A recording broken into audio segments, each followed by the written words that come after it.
third applicant was a man of remarkable appearance. A fierce bulldog face was framed in a tangle of hair and beard.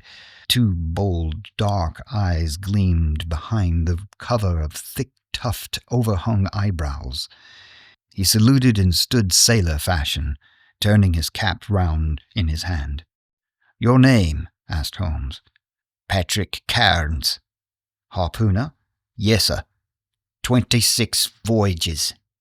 "Dundee, I suppose?" "Yes, sir." "And ready to start with an exploring ship?" "Yes, sir." "What wages?" £8 a month." "Can you start at once?" "As soon as I get my kit." "Have you your papers?" "Yes, sir."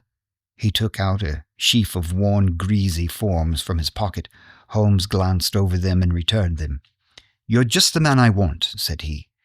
"Here's the agreement on the side table. If you sign it, the whole matter will be settled." The seaman lurched across the room and took up the pen. "Shall I sign it here?" he asked, stooping over the table. Holmes leaned over his shoulder and passed both hands over his neck. "This'll do," he said. I heard a click of steel and a bellow like an enraged bull, and the next instant Holmes and the seaman were rolling on the ground together.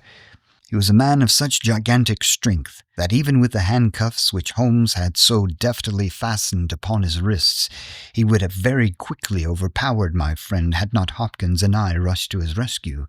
Only when I pressed the cold muzzle of the revolver to his temple did he at last understand that resistance was vain. We lashed his ankles with cord and rose breathless from the struggle.